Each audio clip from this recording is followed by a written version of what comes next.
Okay, तो अब हम रिविजन स्टार्ट कर लेते हैं। तो सबसे पहले हमने पढ़ा था, एक second, demand. Demand is consisted of three things. क्या क्या था मुझे बता देंगे? मैं एक बता दूं, डिजायर था, प्लस और क्या दो चीजें थी जो जो तीनों मिलने से हम बोलते थे कि भैया डिमांड है? बता दीजिए फटाफट। Means to purchase plus desire होना चाहिए, मीन्स टू परचेज होना चाहिए, plus willingness to use those means to make the purchase. मतलब मेरे पास इच्छा होनी चाहिए, इच्छा शक्ति होनी चाहिए, प्लस पैसे होने चाहिए, प्लस ये इच्छा होना चाहिए कि मैं पैसे को यूज करके अपना डिमांड फुलफिल करने वाला हूं। तब जाके अगर ये तीनों चीजें प्रेजेंट है तब जाके हम बोलते हैं कि डिमांड है, अदरवाइज डिमांड नहीं है। Demand is a flow concept, not a stock concept. Demand is a flow, बहता पानी जैसा कॉन्सेप्ट है। Demand is a flow concept. उसके बाद में हम कर रहे थे डिटर्मिनेंट्स ऑफ डिमांड। चलिए फटाफट डिटर्मिनेंट्स को बताते जाइएगा। सबसे पहला डिटर्मिनेंट था price of the product. Demand और प्राइस के बीच में कैसा रिलेशनशिप है? डिमांड और प्राइस के बीच में कैसा रिलेशनशिप है? क्या उसको सीसॉ बोलते हैं, इनवर्स रिलेशनशिप। प्राइस बढ़ने से डिमांड कम हो जाएगा और प्राइस कम होने से डिमांड बढ़ जाएगा। ऐसा रिलेशनशिप है इन दोनों के बीच में। We call this relationship as inverse relationship. उसके बाद में नेक्स्ट क्या था? Price of related goods. दो टाइप ऑफ रिलेटेड गुड्स हैं, कॉम्प्लीमेंटरी और एक सब्स्टिट्यूट। कॉम्प्लीमेंटरी और एक है सब्स्टिट्यूट। सब्स्टिट्यूट का और एक नाम क्या था? सब्स्टिट्यूट गुड्स का और एक नाम क्या था, याद है आपको? सब्स्टिट्यूट गुड्स का और एक नाम था, बता सकते हैं आप मुझे क्या नाम था उसका? कंपीटिंग गुड्स, एकदम करेक्ट। सब्स्टिट्यूट गुड्स का और एक नाम था कंपीटिंग गुड्स। तो चलिए अब डिस्कस करते हैं कॉम्प्लीमेंट्री गुड्स के बारे में। कॉम्प्लीमेंट्री गुड्स वो गुड्स होते हैं जो दो गुड्स को आपको एक साथ कंज्यूम करना पड़ेगा। You have to consume simultaneously. When two goods have to be consumed simultaneously, मतलब एक साथ कंज्यूम करना पड़ेगा, उसको हम बोलते हैं कॉम्प्लीमेंट्री गुड्स। एक एग्जांपल बता दीजिए मुझे कॉम्प्लीमेंट्री गुड्स का। एक बहुत अच्छा सा एग्जांपल बता दीजिए। टी एंड शुगर, एकदम correct. T and sugar, T and sugar. चलिए अब टी और शुगर के बीच में, कॉम्प्लीमेंट्री गुड्स के बीच में कैसा रिलेशनशिप है? टी एंड शुगर के प्राइस और डिमांड के बीच में कैसा रिलेशनशिप है? इनवर्स रिलेशनशिप है। चाय का प्राइस बढ़ा, चाय का डिमांड कम हुआ, शुगर का प्राइस अनअफेक्टेड है, फिर भी शुगर का डिमांड कम हो जाएगा। तो इसको हमने बोला इनवर्स रिलेशनशिप है। यहाँ पे इनवर्स, इनवर्स। मैं वापस बोल रहा हूँ, प्लीज सब लोग पार्टिसिपेट कीजिएगा। ये रिवीजन बहुत इंपॉर्टेंट है। आप ये रिवीजन, आप जब क्यूमुलेटिव रिवीजन करने वाले हो ना, आप देखोगे चैप्टर एंड हुआ है, आपको हर एक चीज आती है, एकदम सब कुछ आता होगा। तो क्यूमुलेटिव रिवीजन में प्लीज पार्ट कीजिएगा, मतलब पार्ट लीजिएगा। फिर नेक्स्ट है सब्स्टिट्यूट और कंपीटिंग गुड्स। जब आपके पास दो ऑप्शन अवेलेबल है और आपको उसमें से सिर्फ एक सिलेक्ट करना है, उसको हम बोलते हैं सब्स्टिट्यूट और कंपीटिंग गुड्स। एक एग्जांपल बता दीजिए फटाफट। सब्स्टिट्यूट गुड्स का एक एग्जांपल बता दीजिए। टी और कॉफी, एकदम करेक्ट आपने बोला, या तो चाय या फिर कॉफी। और अब चाय और कॉफी के प्राइस और डिमांड के बीच में कैसा रिलेशनशिप है? डायरेक्ट रिलेशनशिप है। चाय का प्राइस बढ़ा, चाय का डिमांड कम हुआ, लोग चाय छोड़ के कॉफी में शिफ्ट कर गए, कॉफी का प्राइस अनचेंज्ड है, फिर भी कॉफी का डिमांड बढ़ जाएगा। तो टी एंड कॉफी के बीच में डायरेक्ट रिलेशनशिप है। उसके बाद में हमारा थर्ड डिटरमिनेंट था price, sorry, income of the consumer. Our third determinant was income of, यो एक सेकेंड, ये बहुत ज्यादा सीरियस हो गया। Income of consumer. तो जनरल सिचुएशन होता है कि अगर इनकम बढ़ा तो डिमांड बढ़ेगी, ये जनरल सिचुएशन है। इनकम बढ़ा तो डिमांड बढ़ेगी, तो इन दोनों के बीच में डायरेक्ट रिलेशनशिप है। लेकिन हम इसको और थोड़े डेप्थ में पढ़ने वाले हैं। तो इनकम ऑफ कंज्यूमर को हम तीन पार्ट्स में पढ़ने वाले हैं। इंफीरियर गुड्स, लग्जरी गुड्स, और एक क्या था आपको याद है क्या? इंफीरियर गुड्स, लग्जरी गुड्स, और एक कुछ था आपको याद है क्या था? कंज्यूमर गुड्स, एकदम correct. Consumer goods, inferior goods और एक लग्जरी गुड्स। कंज्यूमर गुड्स एकदम करेक्ट करेक्ट। चलिए अब स्टार्टिंग करते हैं कंज्यूमर गुड्स से। तो कंज्यूमर गुड्स क्या बोलता है कि अगर इनकम बढ़ेगी, कंज्यूमर गुड्स वैसे होते क्या है, आप जो खाना रोटी कपड़ा मकान ये सारे जो नेसेसरी आइटम्स होते हैं उनको हम कंज्यूमर गुड्स बोलते हैं। क्या फर्नीचर कंज्यूमर गुड्स है? हमने डिस्कस किया क्या फर्नीचर कंज्यूमर गुड्स है? बताइए ना, क्या फर्नीचर कंज्यूमर गुड्स है? क्या बोल रहे हो? नो, अयो क्या बोल रहे हो यार? यस होगा। कंज्यूमर गुड्स मतलब आपको जो बेसिक नेसेसिटी है, जो आपको रहने खाने के लिए चाहिए। आप फर्नीचर नॉर्मली घर में, हम जो भी आप कोई घर बनाते हो तो आपको नॉर्मल फर्नीचर तो चाहिए होता है ना। तो फर्नीचर कंज्यूमर गुड है, ये तो हमने डिस्कस किया था कि कंज्यूमर गुड्स में क्या क्या आता है। तो वापस सुन लीजिए, फर्नीचर बेसिक हाउसिंग ये सब कुछ कंज्यूमर गुड्स में आता है। ठीक है, अब क्लियर है? अब आप ये वापस रिपीट नहीं, पर अगर इनकम बढ़ेगी देन फर्नीचर का डिमांड बढ़ेगा। ये होता है लग्जरी वाले पार्ट के लिए। मतलब मैं अभी बेसिक फर्नीचर की बात कर रहा हूँ। जैसे अब रखने को अपने को एक अलमीरा चाहिए, है ना, एक अलमीरा चाहिए, अब बैठने के लिए अपने को चेयर वेयर चाहिए, तो ये बेसिक फर्नीचर हो गए। उसके बाद में लग्जरी वाले हो गए, जब जो एकदम टीक के, या फिर हमें ओक का चाहिए, या फिर एकदम कॉस्टली वाला चाहिए, वीनियर वाला चाहिए, वो सब चले गए लग्जरी में। ओके देन, तो बेसिक वाले सब आ जाते हैं कंज्यूमर गुड्स में। जैसे बेसिक हाउसिंग हो गया, आपको एक रहने के लिए छत चाहिए, तो बेसिक वाले आगे सारे कंज्यूमर। जब आप लग्जरी में शिफ्ट करते हो, लग्जरी मतलब उसका प्रीमियम वर्जन, तो जब आपको एकदम कॉस्टली वाला चाहिए, ये सब चले जाते हैं लग्जरी में। अब कंज्यूमर गुड्स का रूल क्या है कि अगर इनकम बढ़ा कंज्यूमर का, तो कंज्यूमर गुड्स का डिमांड थोड़ा सा बढ़ेगा, बस थोड़ा सा ही बढ़ेगा। क्योंकि अगर एक बंदा 5 रोटी, आई मीन 2 रोटी खाता है, तो वो इनकम बढ़ने से 10-15 रोटी खाना चालू नहीं करने वाला। फिर नेक्स्ट था इंफीरियर गुड्स। इंफीरियर गुड्स, अगर इनकम बढ़ा कंज्यूमर का, तो इंफीरियर गुड्स का डिमांड क्या होगा? इंक्रीज होगा या डिक्रीज होगा? बताइए फटाफट। डिक्रीज होगा, करेक्ट करेक्ट, स्टार्ट फॉलिंग। तो इनकम बढ़ा, इंफीरियर गुड्स का डिमांड कम होने लगता है। नेक्स्ट बात करते हैं हम लग्जरी गुड्स की।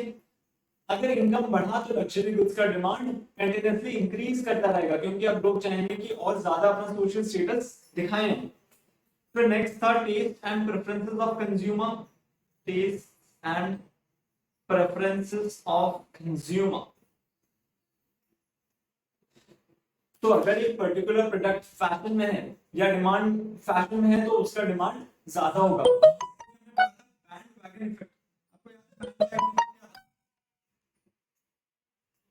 आपको याद है बैंड वैगन इफेक्ट क्या था? यस, तो बैंड वैगन इफेक्ट ये था कि इसका मैं हिस्ट्री नहीं बता रहा, कि अगर एक पर्टिकुलर ट्रेंड को जन फॉलो कर रहे हैं कुछ लोग, तो उनको देखा देखी और बाकी लोग भी उस वैगन में चढ़ जाएंगे या फिर उस ट्रेंड को फॉलो करना। दैट इज, ये था बैंड वैगन इफेक्ट। इसके अंदर हमने पढ़ा था स्नॉब इफेक्ट और एक वेबलन इफेक्ट। स्नॉब इफेक्ट और एक था वेबलन इफेक्ट। स्नॉब इफेक्ट का आपको बस मुझे एग्जांपल देना है, आप एग्जांपल दे दोगे तो मैं समझ जाऊंगा कि आपका कॉन्सेप्ट क्लियर है। स्नॉब इफेक्ट का आपको बस मुझे एग्जांपल देना है। Royal Enfield and Harley Davidson एकदम परफेक्ट एग्जांपल था कि आपने देखा कि यार सबको ये रॉयल एनफील्ड खरीद रहे, तो उनमें और मुझ में डिफरेंस क्या रह जाएगा? तो आपने बोला यार अपने को रॉयल एनफील्ड नहीं चाहिए, अपने को चाहिए हार्ले डेविडसन। तो ये था स्नॉब इफेक्ट, कि एक पर्टिकुलर प्रोडक्ट जो बहुत ज्यादा अगर फैशन में आ जाता है, तो कुछ लोग सोचते हैं यार अपने इस फैशन में नहीं जाने वाले, नहीं तो फिर अपने और उनमें डिफरेंस क्या रह जाएगा, हम थोड़े ऊंचे जाने वाले हैं, हमारा रिस्पेक्ट ज्यादा है, तो वो उस प्रोडक्ट को छोड़ के दूसरे में शिफ्ट कर जाएंगे। एक सेकंड,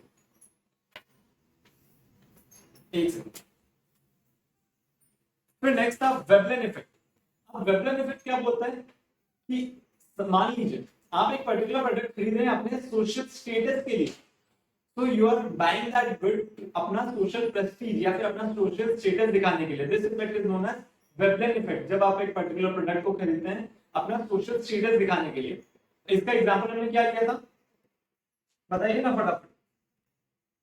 हाँ, तो इसका एग्जांपल हमने लिया था वो BMW, रोल्स रॉयस, ये सब कार्स। और इसका था रॉयल इनफील्ड।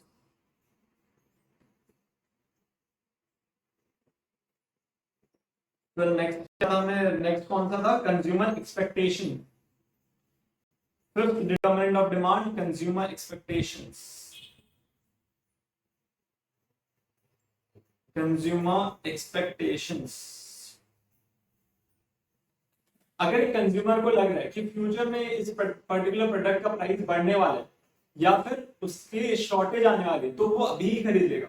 या फिर उसको लग रहा है कि फ्यूचर में इसका प्राइस कम होने वाला है या फिर ये ह्यूज अबंडेंट सप्लाई में आने वाला है, तो वो अपने डिमांड या फिर अपने डिमांड को डिले कर देगा। अकॉर्डिंगली हमने एक एग्जांपल देखा था कि अगर मान लीजिए कोई पर्टिकुलर एरिया में फ्लड आने वाला है या फिर ड्रॉट आने वाला है, ऐसा कुछ होने वाला है, तो लोग तुरंत परचेज करना चालू कर देते हैं, बिकॉज उनको लग रहा है कि सिचुएशन आने वाला है जिसकी वजह से इसका सप्लाई रुक जाएगा। That is known as consumer expectation. कि कंज्यूमर एक्सपेक्टेशन कैसे हमारा डिमांड अफेक्ट करते हैं। फिर नेक्स्ट डिटरमिनेंट था अदर फैक्टर्स।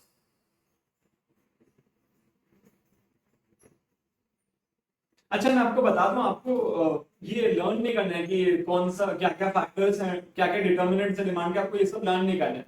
आपको बस जानना है कि इसके अंदर का मटेरियल क्या है, क्योंकि क्वेश्चन जो आने वाले हैं ना, वो केस स्टडीज पुट करने वाले हैं। वो पूछने वाले हैं कि अगर ऐसा हुआ तो क्या होगा। जैसे क्वेश्चन आएगा कि अगर इनकम बढ़ा कंज्यूमर का, तो इंफीरियर गुड्स पे क्या इफेक्ट आएगा। तो वो ऐसा नहीं पूछने वाले कभी भी कि कौन कौन सा डिटर्मिनेंट्स नहीं है या क्या क्या डिटर्मिनेंट्स आप हमें लिख के दीजिए, ऐसा कभी भी नहीं होने वाला, क्योंकि हमें तो एमसीक्यू सिलेक्ट करना है। तो आपको बस फोकस करना है कि आपका कॉन्सेप्ट क्लियर है। एमसीक्यू एग्जाम्स में ना सबसे इंपॉर्टेंट ये होता है कि आप ना कॉन्सेप्ट क्लियर कर लो।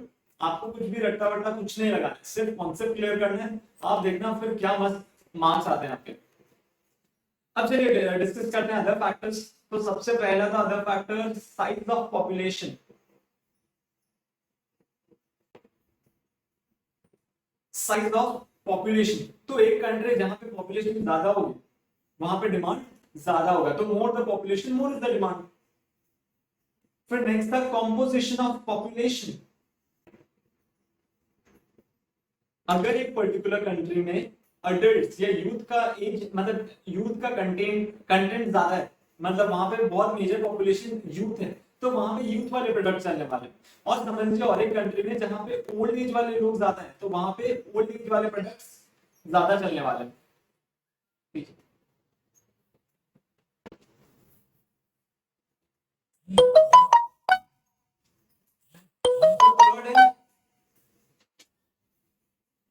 एज डिस्ट्रीब्यूशन, अच्छा हमने एज डिस्ट्रीब्यूशन कर लिया। Level of national income,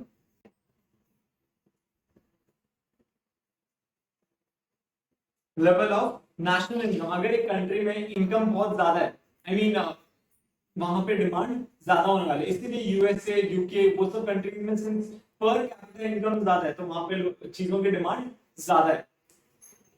one more thing इसमें और एक पॉइंट था, डिस्ट्रीब्यूशन ऑफ इनकम। तो क्वेश्चन है आपके लिए, एक छोटा सा क्वेश्चन है आपके लिए। मान लीजिए कंट्री में रिच और पुअर के बीच में वो डिफरेंस बहुत ज्यादा है, और एक कंट्री में पुअर और रिच के बीच में डिफरेंस बहुत ज्यादा नहीं है, तो कहां पे डिमांड ज्यादा होगा, जहां पे डिफरेंस हाई है या फिर जहां पे डिफरेंस लो है। Second correct option, correct answer आ गया, जहां पे इनकम मतलब पुअर और रिच के बीच में जो डिस्ट्रीब्यूशन है वो कम है, वहां पे डिमांड ज्यादा होगा। फिर नेक्स्ट था कंज्यूमर क्रेडिट फैसिलिटी, जहां पे कंज्यूमर को इजी क्रेडिट मिल जाता है या फिर लोअर इंटरेस्ट रेट्स होते हैं, वहां पे डिमांड ज्यादा होती है।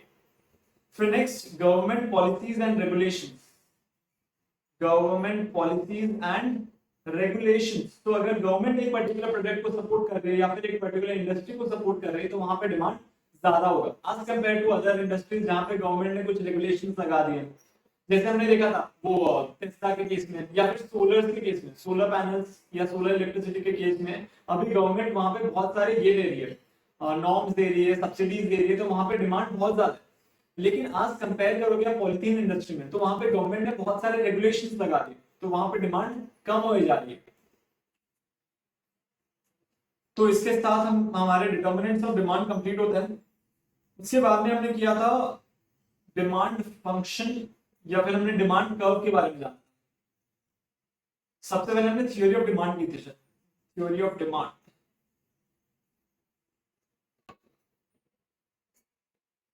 तो थ्योरी ऑफ डिमांड क्या बोलता है कि अगर प्राइस इंक्रीज हुआ तो डिमांड डिक्रीज हो जाएगा, और अगर प्राइस डिक्रीज हुआ तो डिमांड इंक्रीज हो जाएगा।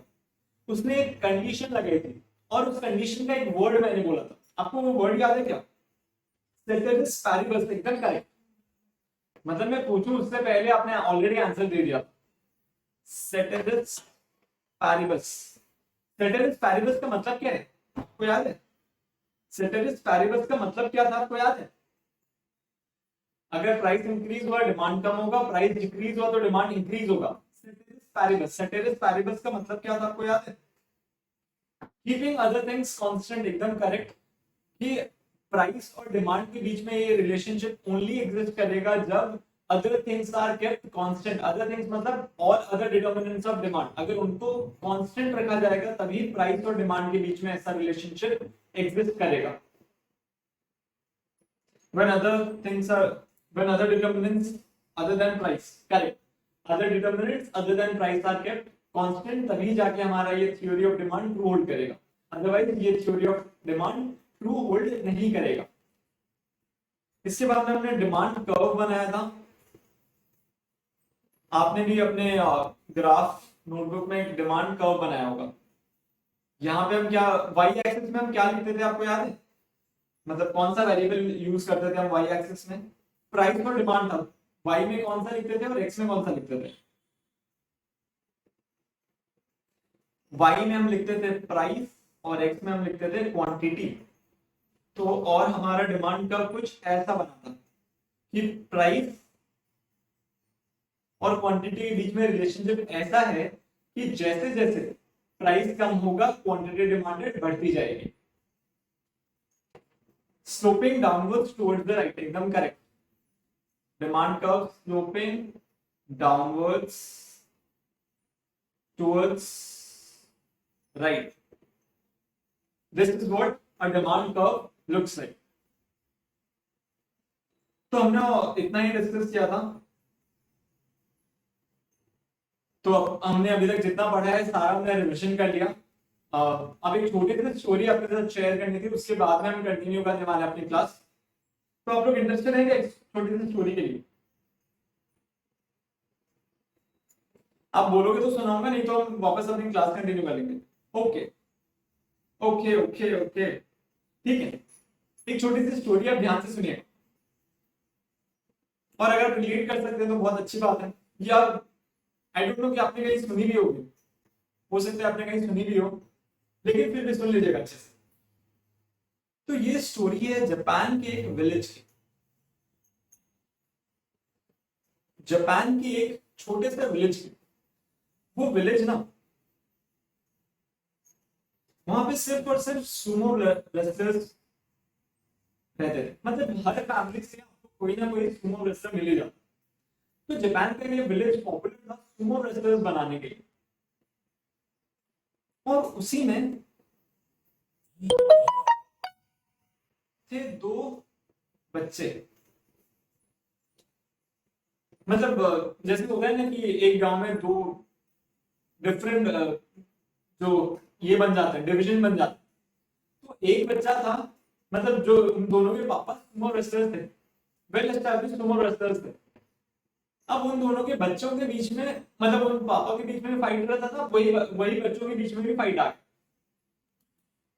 तो इन दोनों फैमिलीज के बीच में बहुत ज्यादा टकराव था। मतलब बहुत ज्यादा वो था, आक्रोश था कि यार मैं अच्छा हूँ, वो सामने वाला बोल रहा था मैं अच्छा हूँ। ये दोनों के बीच में फाइट हमेशा रहता था। तो ये इन दोनों के बीच में आक्रोश था, मतलब ऐसे ये फाइट हमेशा लगा रहता। ये था फैमिली 1, ये है फैमिली 2, और इन दोनों के बच्चे भी। तो दोनों पापा ने अपने बीच में शर्त लगा रखी थी यार कि मेरा बच्चा ज्यादा बेटर है। ऐसे तो सब फैमिलीज करते हैं, लेकिन यहाँ पे थोड़ा इज्जत की बात थी। कंट्रोवर्सी एकदम करेक्ट।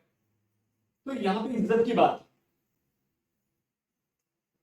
अब तो उन्होंने अपने बच्चे को स्टार्टिंग से ही ट्रेनिंग में डाल दिया, तुम्हें फैमिली का नाम रोशन करना है, तुम्हें बहुत अच्छा समूह रचने बनना है, सामने वाले को हराना है, चाहे वो जिसको हराओ नहीं हराओ मतलब नहीं है, सामने वाले को आपको हराना ही हराना है।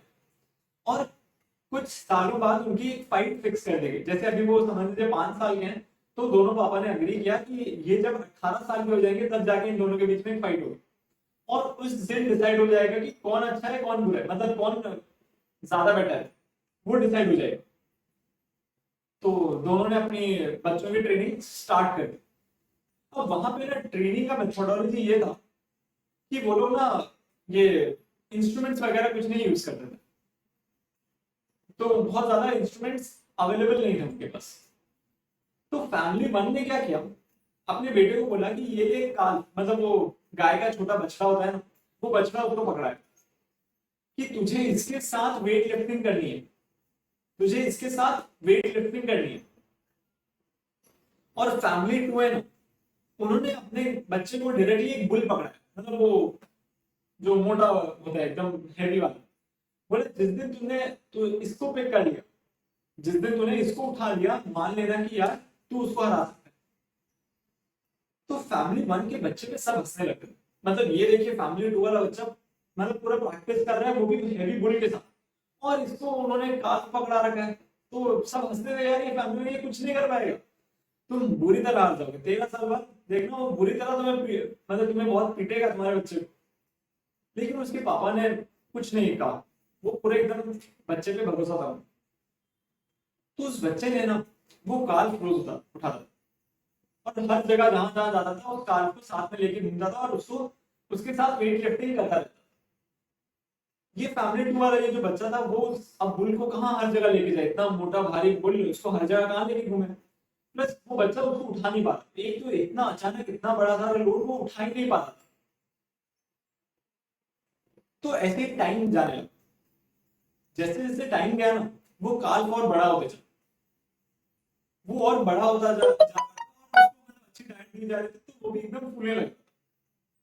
और ऐसा हो गया कि एक दिन वो दोनों एकदम मतलब जो फैमिली वन वाला जो काल था वो बड़ा हो गया, एकदम मोटा सारा हो गया उसका वेट, और फैमिली टू वाले का वो बुल का वेट एकदम सेम हो गया, एकदम सेम हो गया दोनों। लेकिन फैमिली वन वाला जो बच्चा था ना, इस बच्चा मिस्टर ए, मान लेते हैं इसका नाम ए था और इनका नाम बी था, तो जो ए था वो उस बुल को उठा पा रहा है, लेकिन जो बी है अभी तक वो उस मोटे बुल को उठा ही नहीं पा रहा है। और फाइनली जब वो 18 के हुए उनके बीच में फाइट हुआ, तो आपको क्या लगता है कौन जीता होगा, ए या फिर बी? आपको क्या लगता है ए जीता होगा या बी जीता होगा? ए जीता होगा, ए जीता होगा, आप सबको लग रहा है कि ए जीता होगा। तो यही सेम सिचुएशन हुआ और ए जीत गया।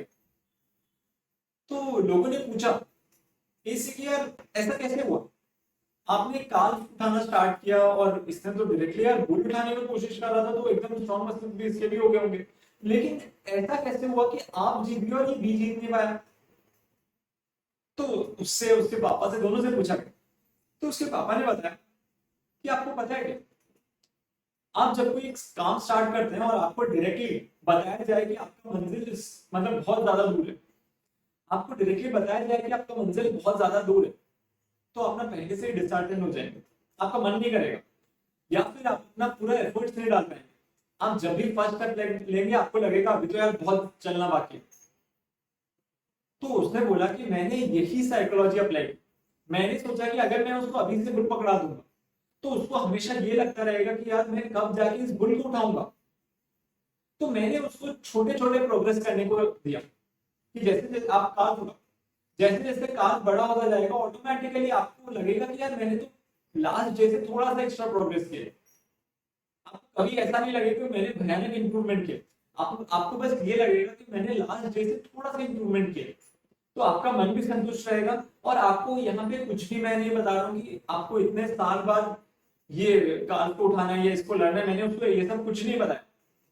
मैंने उसको बस बताया कि आपका मंजिल है कि आपको रोज उस कार को उठाना है, क्योंकि सिंस कार हर दिन थोड़ा थोड़ा वजन में मोटा हो रहा था, हर दिन थोड़ा थोड़ा बढ़ रहा था, तो मैंने उसको बस बोला आपका नेक्स्ट डे का ऑब्जेक्टिव है कि आपको उस कार को उठाना है।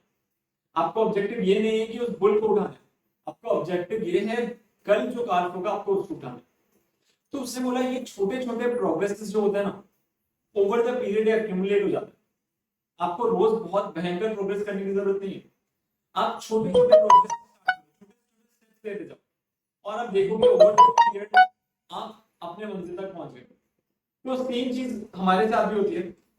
आप जब कोई स्टेयरकेस क्लाइंब करते हैं, ऐसे छोटे छोटे स्टेप्स आप चलते जाते हैं ताकि आप अपने गोल तक रीच कर दें।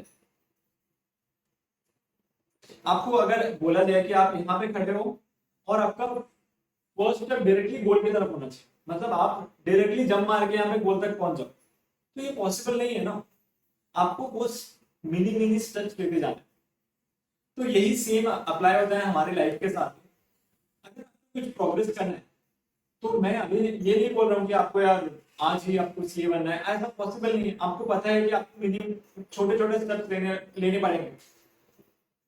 तो आप रोज कोशिश कीजिए कि आप कल से थोड़ा बेटर, सिर्फ सीए से रिलेटेड नहीं, आप जो भी करें, जो भी आपका गोल है या जो भी ऑब्जेक्टिव है, जो भी हॉबी है, आप कोशिश कीजिए आप कल से थोड़े से बेटर है, बस उतना ही सफिशिएंट है। कि समझ लीजिए कल आपने मान लीजिए कि बुक राइटिंग का बात करें या फिर बुक रीडिंग की बात करें। मान लीजिए आपने फर्स्ट डे में 2 पेजेस पढ़े, समझ लीजिए आपको बुक्स पढ़ने का बहुत शौक है या फिर आप बुक्स पढ़ने का हैबिट डेवलप करना चाहते हैं apart from this study course. मान लीजिए कुछ नॉवेल्स, कुछ बुक्स आप उनको पढ़ने का हैबिट डेवलप करना चाहते हैं, तो फर्स्ट डे सिर्फ 2 पेजेस पढ़िए या 1 पेज होता है सिर्फ 1 पेज पढ़िए। आप देखेंगे अगर आपका इंटरेस्ट डेवलप हो रहा है तो आप ऑटोमेटिकली 1 से 2, 2 से 3, 3 से 4 ऐसे आप खुद ही ऐड करते जाएंगे। ये चीज ना बहुत जगह अप्लाई होती है। जब भी आप कोई नया चीज स्टार्ट करना चाहते हैं या फिर कोई ऐसी चीज है जो आपका जिस पे आपका मन नहीं लग रहा है लेकिन फिर भी आप चाहते हैं कि मैं वो करूं, तो छोटे छोटे स्टेप्स लेना स्टार्ट कीजिए। ऐसा नहीं कि फर्स्ट डे सब कुछ कर दिया। आप जो जॉग करने जाते हैं, समझ लीजिए कि आपको जॉगिंग करना सीखना है या फिर आप अपना एक हैबिट डालना चाहते हैं, तो अगर आप फर्स्ट डे डायरेक्टली 5-10 किलोमीटर चल के आएंगे ना, तो आपके नेक्स्ट डे आपके जाने का मन नहीं करेगा। तो फर्स्ट डे आप सिर्फ 1 किलोमीटर चलिए, नेक्स्ट डे आप और 100 मीटर ऐड कीजिए। ओवर द पीरियड आप देखेंगे आप एक्यूमुलेट कर लिए होंगे 10-15 किलोमीटर आप नॉर्मली जॉब कर पाएंगे। So this was the whole story और उसका मोरल। लाइक वेब सीरीज में एक एपिसोड में सस्पेंस आ गया, हाँ हाँ हाँ हाँ वही वही, तो आपको भी मजा नहीं आएगा कि यार एक ही एपिसोड में उसने सब कुछ सस्पेंस आ दिया, फिर नेक्स्ट एपिसोड में क्लियर हो जाएगा, तो फिर क्या ही मजा रहा। तो इसीलिए वो भी क्या करते हैं, हर एक एपिसोड में थोड़ा थोड़ा सस्पेंस बिल्ड करना चाहते हैं। ठीक है, तो आई होप आपको स्टोरी से कुछ सीखने मिला। Family man, correct, family man part 2। चलिए अब हम और एपिसोड्स और वेब सीरीज की बात नहीं कर रहे हैं, अब आ जाइए। अब हम आज का जो आज हमें पढ़ना है उसका डिस्कशन स्टार्ट करते हैं। हम कंटिन्यू कर रहे थे थ्योरी ऑफ डिमांड।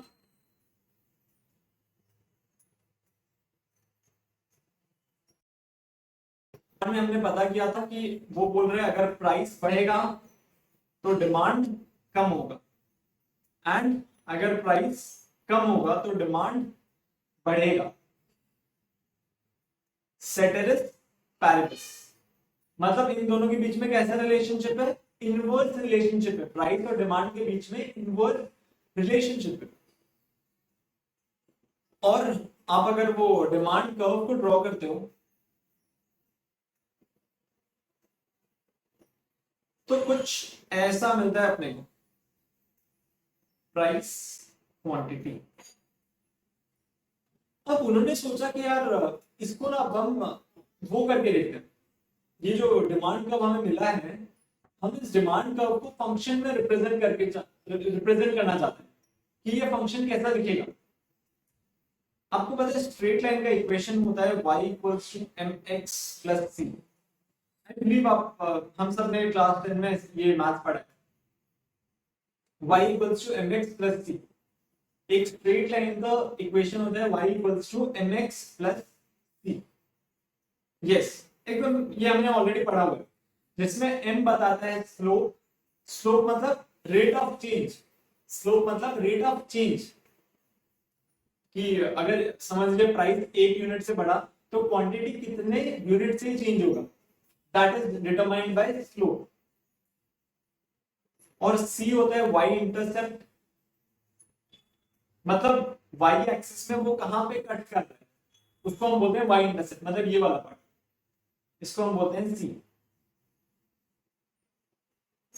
तो इक्वेशन है y equals to mx plus c।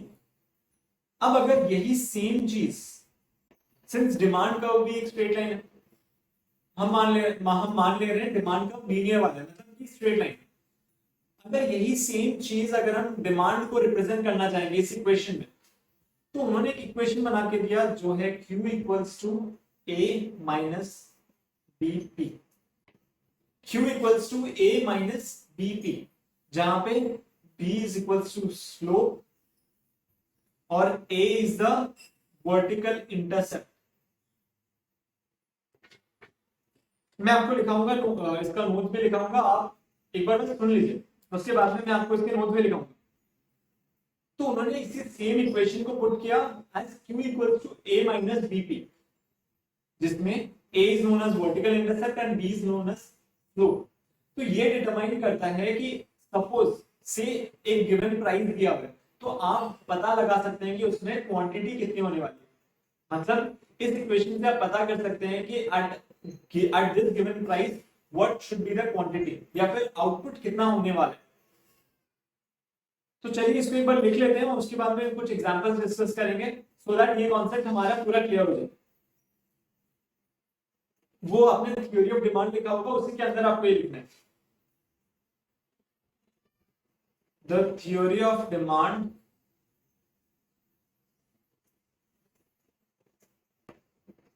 can be explained using the function Q equals to A minus BP, where A is equals to vertical intercept।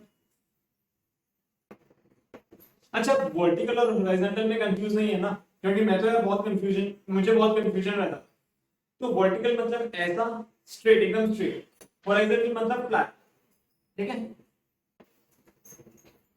And B is equals to slope. Slope के अंदर आप लिख लीजिए rate of change, so that आपको पता रहे कि slope का मतलब क्या होता है। इसका मतलब यहाँ पे रेट ऑफ चेंज मतलब अगर प्राइस 1 रुपया से चेंज हुआ तो डिमांड कितने परसेंट से या कितना अमाउंट से चेंज होगा, that is known as slope.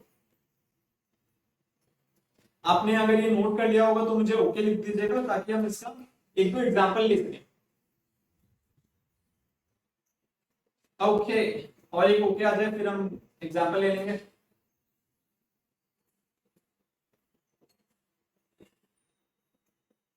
Okay okay, तो चलिए अभी हम इसका एक एग्जांपल ले लेते हैं। तो आपको फाइंड करना है Q,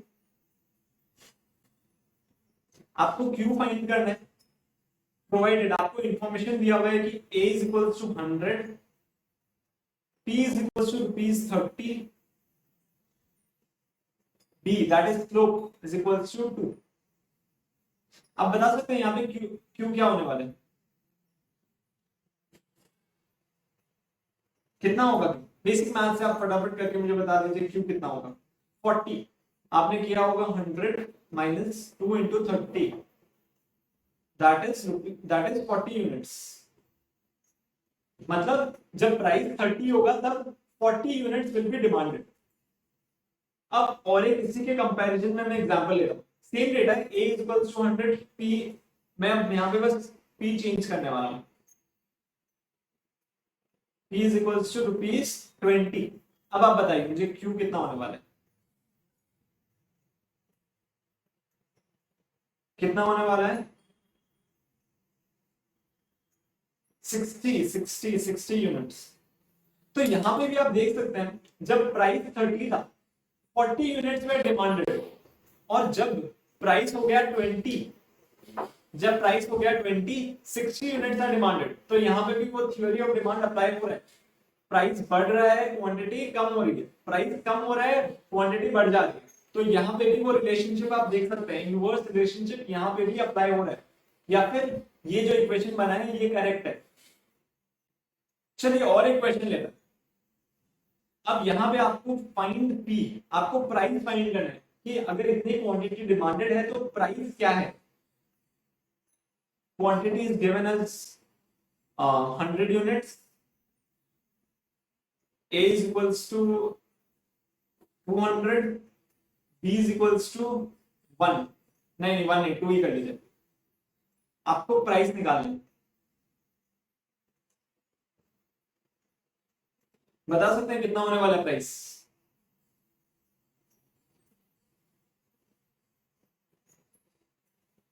फिफ्टी। तो मेरे पास एक आंसर आया हुआ है 50। आप और एक जन कोई ट्राई करना चाहेंगे?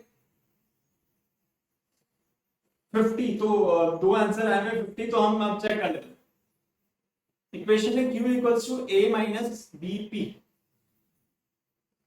तो अब चेक करते हैं, हमें दिया हुआ है, हम इसी इक्वेशन को पहले P में ले आते, तो minus B P is equals to Q minus A।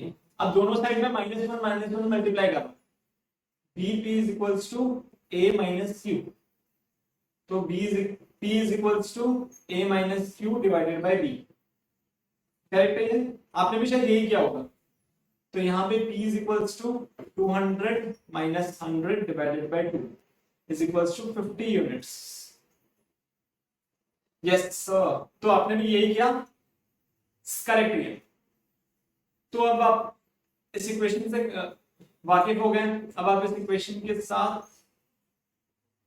Easily work कर सकते हैं। Q is equals to A minus B P. तो आप ये नोट करना चाहेंगे क्या ये एग्जांपल्स? आप चाहें तो नोट कर सकते हैं, अदरवाइज नहीं नोट करेंगे तो भी चलेगा। आप नोट करना चाहेंगे क्या, या हम आगे चलें? कर लिया? अच्छा, आपने नोट भी कर लिया, ओके वंडरफुल। चलिए, तो अब इसका नेक्स्ट कॉन्सेप्ट में चलते हैं। कर लिया नोट, ठीक है।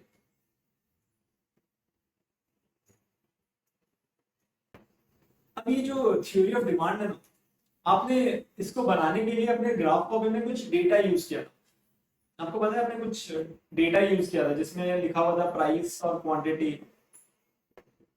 से 100, यहाँ पे क्वांटिटी 100, 80, 120, ऐसा कुछ डेटा हमने बनाया था। इस डेटा को हम बोलते हैं, ये जो फॉर्म है जिसमें ये रिप्रेजेंट किया हुआ, इसको हम बोलते हैं डिमांड शेड्यूल।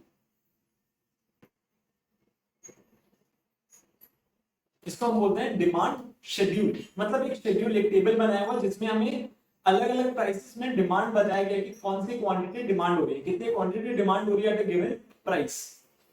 अब मान लीजिए एक मार्केट के लिए अगर हम डिमांड शेड्यूल बनाना चाहें, मार्केट में सिर्फ एक अकेला जन तो डिमांड नहीं करते, बहुत सारे अलग अलग जन होते हैं जो डिमांड करते हैं।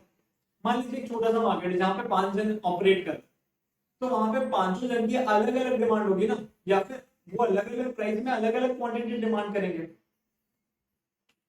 तो उसको हम बोलते हैं मार्केट डिमांड शेड्यूल। आपको कुछ नोट नहीं करना है, ये सब चीज बस समझनी है, मार्केट डिमांड शेड्यूल।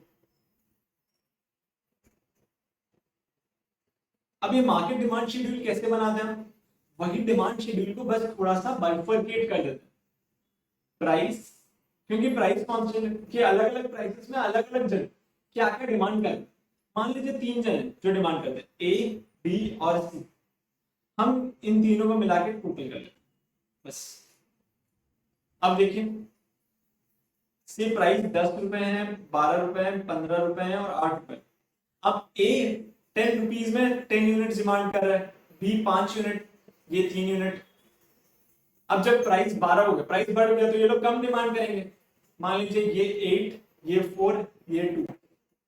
अब 15 हो गया, मान लीजिए ये अब 6, ये 2, ये 0।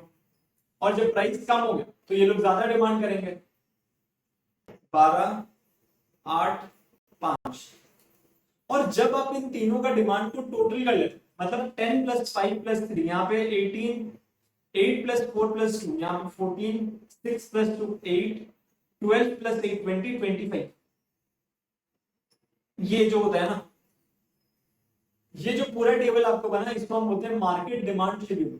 जब आप मार्केट के इंडिविजुअल पार्टिसिपेंट का डिमांड भी लिखते हैं और टोटल डिमांड भी लिखते हैं तो इसको हम बोलते हैं मार्केट डिमांड शेड्यूल। जब आप पूरे मार्केट का जो डिमांड है उसको रिप्रेजेंट कर पाते हैं उसको हम बोलते हैं मार्केट डिमांड शेड्यूल।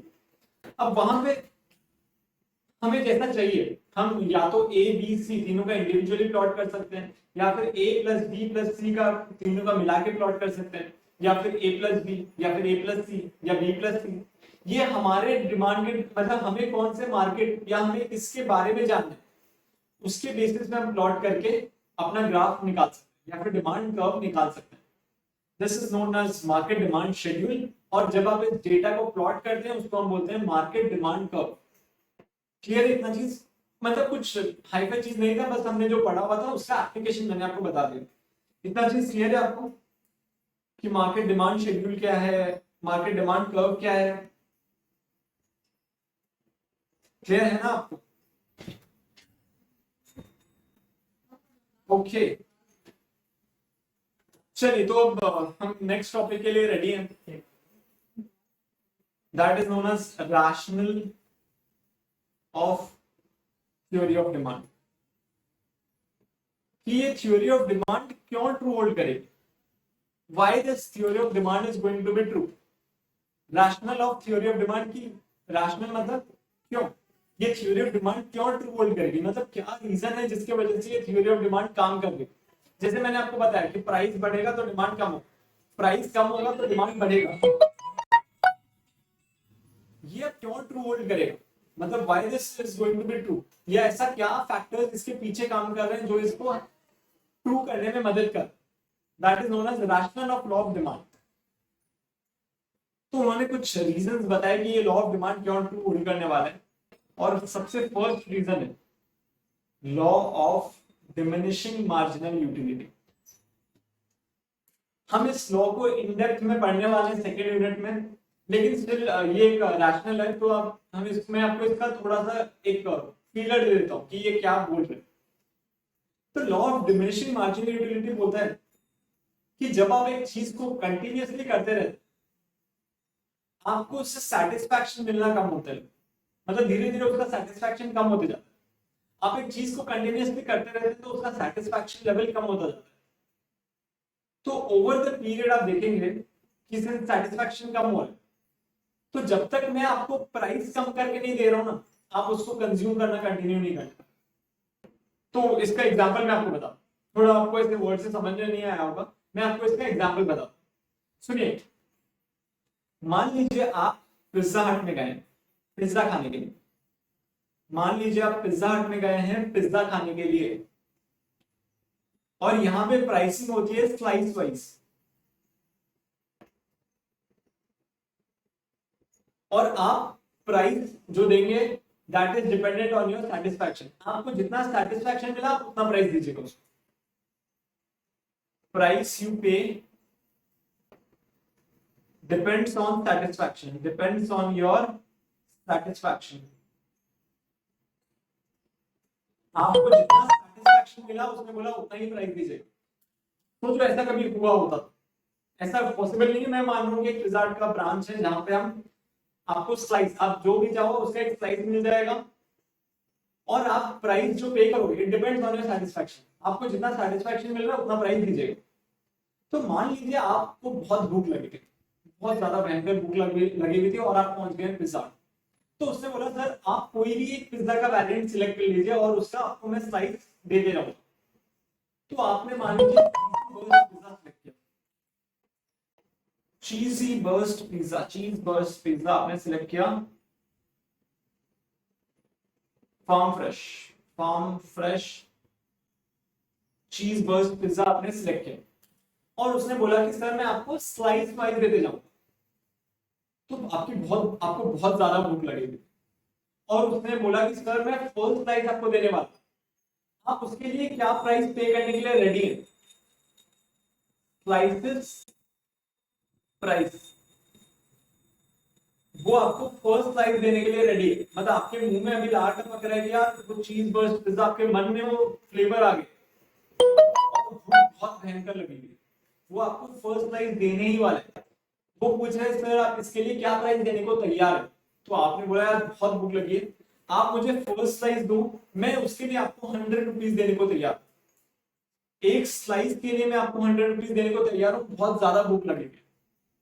तो उसने खुशी खुशी आपको दिया वो स्लाइस, तो आपने खाया। अभी आपका पेट का जो भूख था, बहुत ज्यादा जो भूख था, वो एक बार शांत हो गया। अब मेरा क्वेश्चन ये है, वो बोल रहे सर अब मैं आपको सेकंड स्लाइस देने वाला हूँ, अब आप इसके लिए क्या प्राइस देने को तैयार है।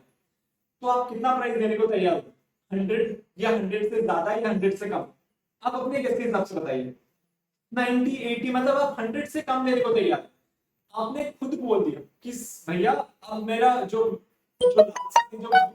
वो थोड़ी सी कम हो गई, तो अब मैं 100 तो नहीं दूंगा, 100 से कम दूंगा। तो उसने आपने बोला कि मैं आपको 80 देता हूँ।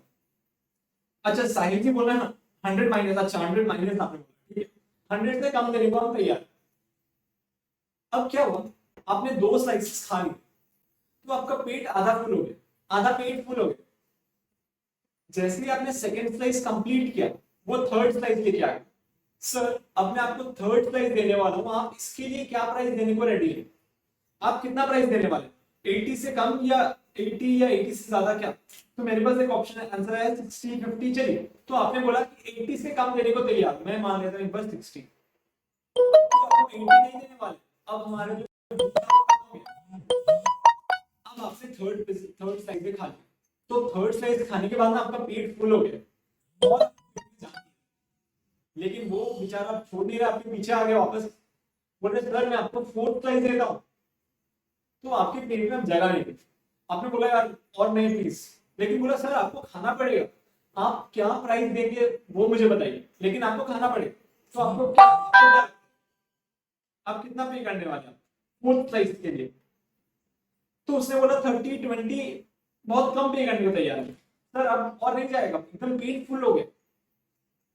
अब आपने फोर्थ स्लाइस खा तो लिया, जैसे तैसे आपने खा लिया फोर्थ स्लाइस, अब यहां तक भर गया और बिल्कुल जगह नहीं। आपने देखा अगर और एक स्लाइस मुझे वो दे दिया तो मैं उल्टी कर दूंगा और बिल्कुल पेट में जगह ही नहीं है। लेकिन वो अब कहां सुनने वाला, वो आपके पीछे वापस बोलते सर फिफ्थ स्लाइस देने को तैयार हूं, आप बताइए क्या प्राइस दोगे, बताइए मुझे क्या बोलते हो। फ्री में दोगे तो बोलो एकदम करेक्ट, आप एकदम करेक्ट बात पे जा रहे हो। आपने बोला यार फ्री में दोगे तो बोल दो कि मैं खा लूं बस, लेकिन आप अगर पैसा मांगोगे और पैसा मैं इसके लिए देने को तैयार नहीं। उसने बोला ठीक है सर, हम अपने कस्टमर की बात को रखते हैं और उसने आपको फ्री में दे दिया। बोले सर आप खाओ टेंशन मत, आप फिर साइज भी खा लो। आप बोलते हो बेटा फुल हो गया, मैं ना एक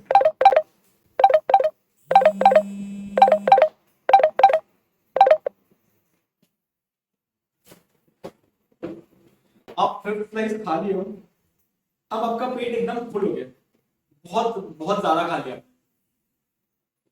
अब वो 6 स्लाइस लेके आ गया, आपने बोला अभी नहीं रुको, आप अगर मुझे 6 स्लाइस देना चाहते हो ना, आप मुझे थोड़ा ब्रेक, मैं वॉक वॉक करके आ जाता हूं, एक्सरसाइज करता हूं, पेट खाली होगा, उसके बाद में 6 स्लाइस ले लूंगा, मतलब थोड़ा डाइजेशन हो जाएगा, उसके बाद में 6 स्लाइस ले लूंगा।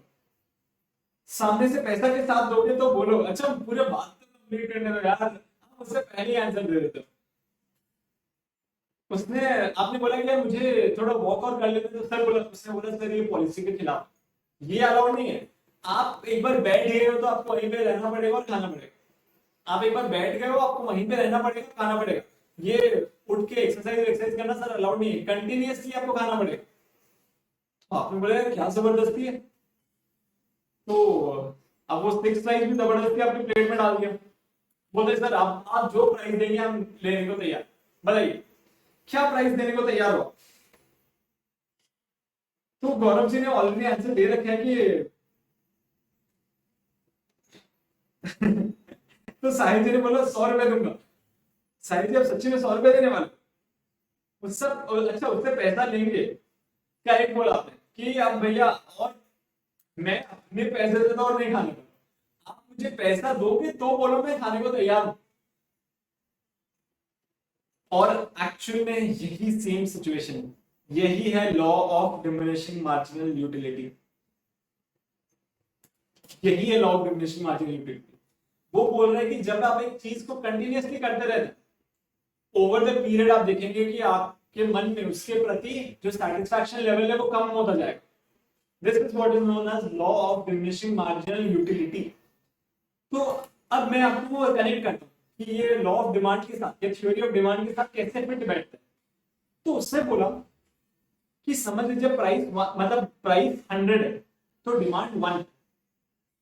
अगर मैं चाहता हूं कि लोग इसको कंटिन्यूअसली कंज्यूम करते रहे या ज्यादा लोग कंज्यूम करें, तो मुझे इसका प्राइस कम करना पड़ेगा या फिर लोगों के सेटिस्फैक्शन लेवल के साथ मिलाना पड़ेगा कि लोग जहां पे सेटिस्फाइड हैं मुझे वहां तक अपना प्राइस ले जाना पड़ेगा। अगर मेरा प्राइस समझ लीजिए यहाँ पे इस सिचुएशन में जब आपको ₹30 का सेटिस्फैक्शन मिल रहा है, आपने बोला मैं 30 रुपीज देने को तैयार हूं, और मैंने अगर प्राइस बोला होता प्राइस है ₹50, क्या आप खाते? 100 दूंगा पर वो खुद खाएगा। अरे अच्छा अच्छा, मुझे ये क्वेश्चन का आंसर बताइए ना। अगर आपने बोला मुझे फोर्थ स्लाइस से 30 का सेटिस्फैक्शन मिलेगा, लेकिन उसने बोला सर मैं सिर्फ 50 ही चार्ज करूंगा, उससे कम मैं आपको नहीं दे सकता, क्या आप वो कंज्यूम करते? नहीं, आप मना करके आ जाते कि भैया मुझे नहीं चाहिए। तो यही लॉ ऑफ डिमांड ने बोला कि अगर आपका satisfaction level is equal to the price charge, तभी जाके कंज्यूमर कंज्यूम करेगा, नहीं तो कंज्यूमर कंज्यूम नहीं करेगा। तो उसने बोला 3 सिचुएशन, सेटिस्फैक्शन और प्राइस। अगर satisfaction is more than price, satisfaction ज्यादा है और प्राइस कम, तो कंज्यूम करता जाएगा, कंटिन्यू कंजम्पशन।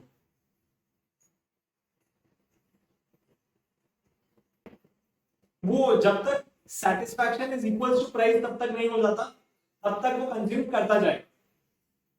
लेकिन मान लीजिए अगर satisfaction is less than price, तब वहां पे नो डिमांड। वहां पे आपने खुद ही बोला कि हम भैया नहीं खाएंगे, हम छोड़ के आ जाएंगे, that part is known as no demand. यहां पे कुछ भी डिमांड नहीं होने वाला।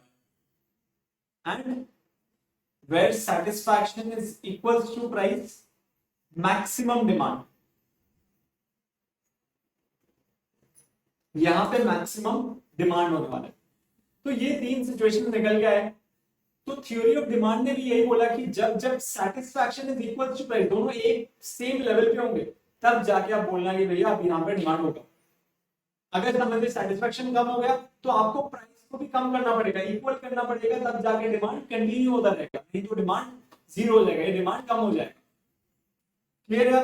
क्लियर हो आप इसके साथ कि law of diminishing marginal utility क्या है और ये कैसे राशनल को बता रहा है? आप क्लियर हो गया या इसमें थोड़ा और डिस्कशन चाहिए अपने?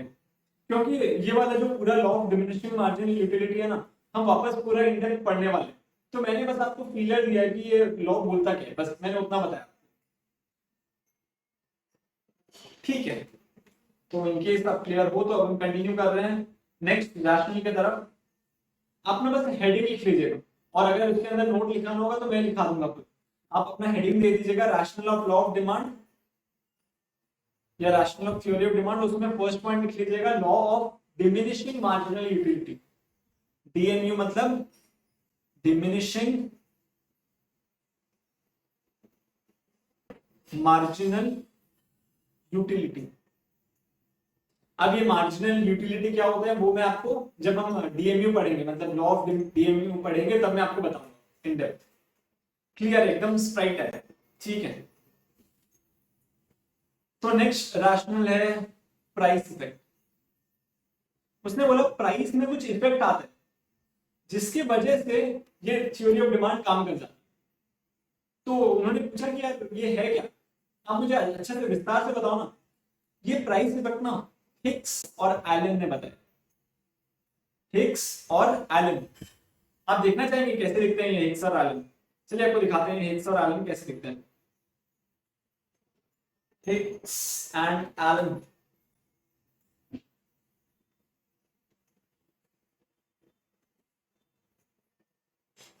नहीं वो बॉडी बिल्डर वाले नहीं है, वो बॉडी बिल्डर वाला और कुछ है। ये ऐसे दिखते हैं एक्सर आलम।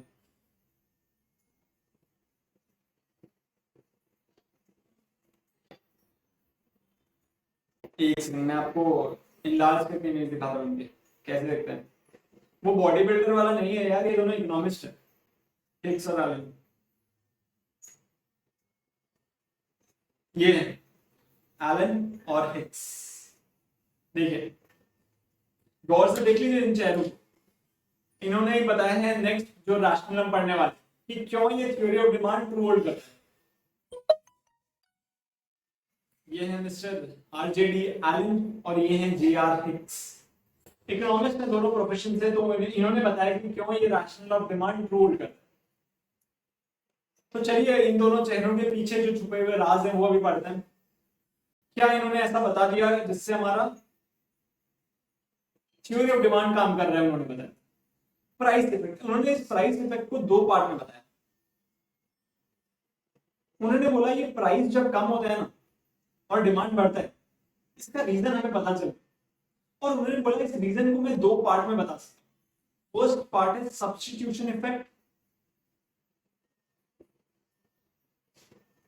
और नेक्स्ट पार्ट है इनकम इफेक्ट।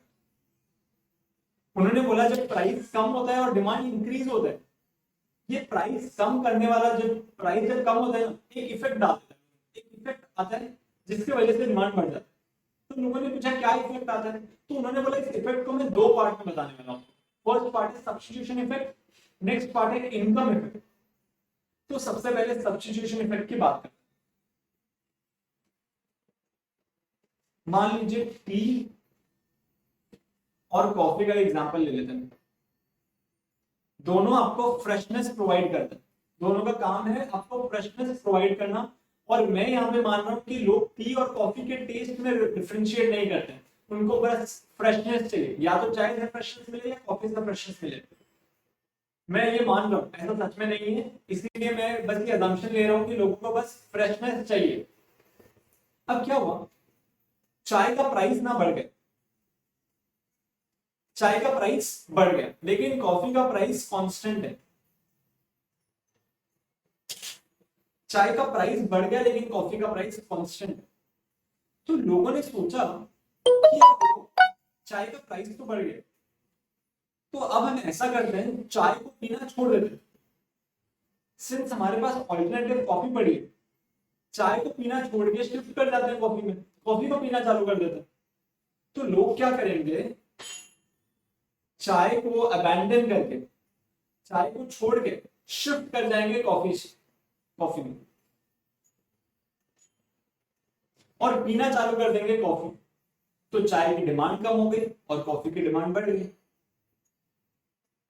तो उन्होंने बोला देखिए ये सेम सिचुएशन हुआ, चाय का प्राइस कम हुआ तो लोगों ने चाय को पीना छोड़ दिया, तो चाय का डिमांड कम हो गया। चाय का प्राइस बढ़ा, यहाँ पे चाय का डिमांड कम हो गया। क्यों कम हुआ?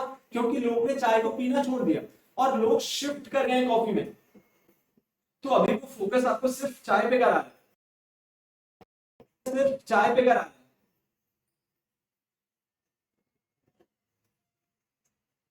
वो बोल रहे कि लोग चाय पीना क्यों छोड़ दिए। इसने बोला उसका रीजन है सब्स्टिट्यूशन इफेक्ट, कि लोगों ने चाय को पीना छोड़ दिया क्योंकि उनके पास एक सब्स्टिट्यूट अवेलेबल था जो है कॉफी। वो भी उसको फ्रेशनेस प्रोवाइड कर रहे हैं और उसका प्राइस बढ़ा नहीं था, उसका प्राइस कांस्टेंट था। तो लोगों ने चाय को पीना छोड़ा और चाय की डिमांड कम हुई। क्यों? क्योंकि उन्होंने शिफ्ट कर गए थे कॉफी में। This is known as substitution effect. This is known as substitution effect. इसके अंदर मैं आपको नोट लिखा देता हूं।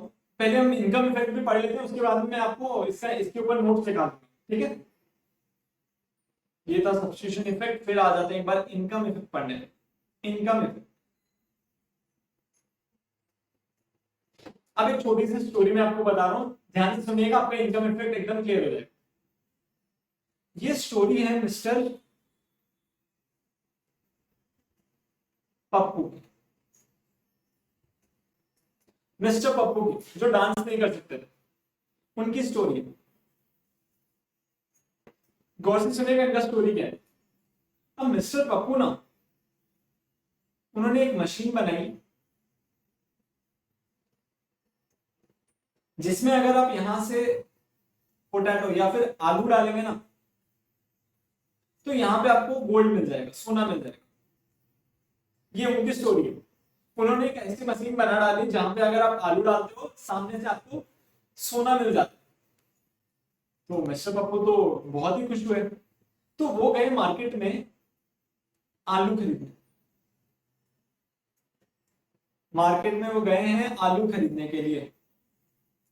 पहुंच गए मार्केट में आलू खरीदने के लिए। उनके पास उनकी इनकम है, मतलब उनके जो पैसे आते हैं ना उनके पास, वो थे 10,000 रुपए। उनको पता था हर महीने मेरे पास 10,000 रुपए आने वाले हाथ में। उनकी इनकम है 10,000 रुपए। अब पहुंच गए वो आलू खरीदने मार्केट में, यार अब तो सोना ही सोना होगा। तो वहां पे पूछा, उसने बोला कि सर आलू का प्राइस है ₹100 पर केजी, 100 रुपए पर केजी। लेकिन उन्होंने देखा कि आलू से यार सोना बन सकता है, तो वो चालू हो गई। उन्होंने बोला कि मैं 10,000 रुपए का आलू खरीद लूंगा। तो कितनी क्वांटिटी खरीद पाएंगे वो बताइए मुझे, कितना केजी आलू लेके जाने वाले घर पे, बताइए ना। 100 रुपये, 1 केजी 100 रुपए के, और उनके पास 10,000 रुपये, तो 100 केजी लेके जाएंगे। 100 केजीज वो आलू घर पे ले जा सकते हैं। 100 केजीज आलू वो घर पे ले जा सकते हैं। ये है सिचुएशन ये। अब फर्स्ट मंथ में वो 100 केजीज आलू घर पे ले गए। वापस नेक्स्ट मंथ में आए। एक्सपेरिमेंट ही चल रहा था, मतलब अभी तक मशीन काम करना चालू नहीं की, तो एक्सपेरिमेंट ही चल रहा था। तो नेक्स्ट मंथ वापस आए। उनकी इनकम अभी भी 10,000 रुपए ही है, 10,000 ही उनकी इनकम है। उन्होंने वो मार्केट में गए और पूछा कि अभी यार आलू का प्राइस क्या है। तो उसने बोला सर 80 रुपीज पर केजी हो गया। तो इधर अब उनके पास दो ऑप्शन है, या तो वो 100 केजी खरीद सकते हैं। दो ऑप्शन है देखिए, या तो वो 100 केजी खरीद सकते हैं एट ₹8,000, मतलब 8,000 देके उनको 100 केजी मिल जाएगा, या फिर 125 केजी खरीद सकते हैं एट ₹10,000। तो हिक्स और एलन जी ने बताया कि ऐसे सिचुएशन में जब चीजों की प्राइस कम हो जाती है, तो लोगों की इनडायरेक्टली इनकम बढ़ जाती है। कैसे? कि अब वो कम पैसों में वही सेम क्वांटिटी खरीद सकते हैं, या फिर उतने पैसों में ज्यादा क्वांटिटी खरीद सकते हैं। तो लोगों के मन में आता है कि अगर हम उतने ही पैसों में ज्यादा क्वांटिटी खरीद सकते हैं, तो वो ज्यादा क्वांटिटी खरीदना चाहते हैं। तो यहाँ पे कस्टमर्स की परचेजिंग पावर बढ़ जाती है। तो उन्होंने बोला इनडायरेक्टली कंज्यूमर की इनकम बढ़ जाती है, या फिर कंज्यूमर की परचेजिंग पावर बढ़ जाती है। वो उतने ही पैसों में ज्यादा क्वांटिटी खरीद सकते हैं। तो सिर्फ उतने ही पैसों में ज्यादा क्वांटिटी खरीद सकते हैं, so they will shift to buying more quantity, and this is known as income effect. कि प्राइस जब कम हो जाए तो लोगों के पास इनडायरेक्टली उनकी परचेजिंग पावर बढ़ जाएगी, वो ज्यादा क्वांटिटी खरीद सकते हैं। तो वो चाहेंगे कि मैं ज्यादा क्वांटिटी खरीदूं, and this is how the demand of the theory of demand operates. कि प्राइस कम हो गया तो उनको लग रहा है कि उतने ही पैसों में ज्यादा क्वांटिटी खरीद सकता हूं, मेरी परचेजिंग पावर बढ़ गई, तो they will buy more quantity. Clear? अब हम इसके नोट्स लिख सकते हैं क्या? आपको समझ में आ गया? चलिए, तो इसके साथ हम इसके साथ साथ नोट्स लिख लेते हैं। हाँ, समझ में आ गए, तो अब हम इसके नोट्स लिख लेते हैं। सेकेंड पॉइंट था प्राइस इफेक्ट, आप साथ साथ में लिख लीजिएगा। इसको हमने समझाया दो पार्ट में, सब्स्टिट्यूशन इफेक्ट। सबसे पहले सब्स्टिट्यूशन इफेक्ट के नोट्स लिखते हैं। When price of a particular product या good rises, the consumer will look for substitutes, assuming that the prices of substitute is unchanged.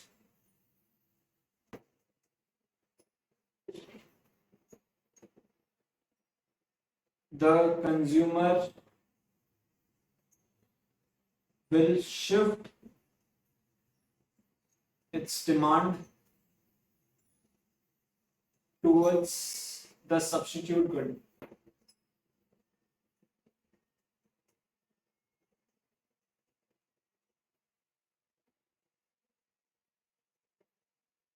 The consumer will shift its demand towards the substitute good. अब यहां पे example ले लेते हैं हम. Say price of tea rises. The consumer will look towards coffee for freshness. हम यहाँ पे अज्यूम कर रहे हैं कि कंज्यूमर टेस्ट इंडिफरेंट है, उसको बस फ्रेशनेस चाहिए, वो भी लिख लेते हैं. Assuming that the consumer is indifferent between taste of tea and coffee. Thus, the consumer will shift to coffee and the demand of tea decreases.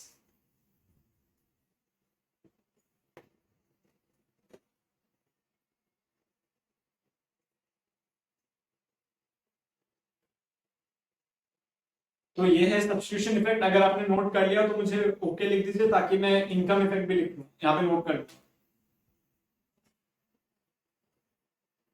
Okay, और एक ओके आ जाए तो हम इनकम इफेक्ट की तरफ बढ़ेंगे.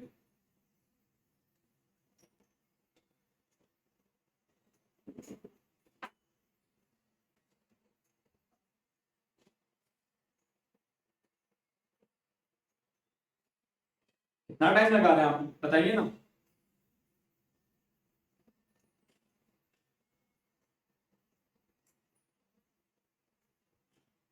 ओके, तो चलिए अब हम चलते हैं इनकम इफेक्ट की तरफ.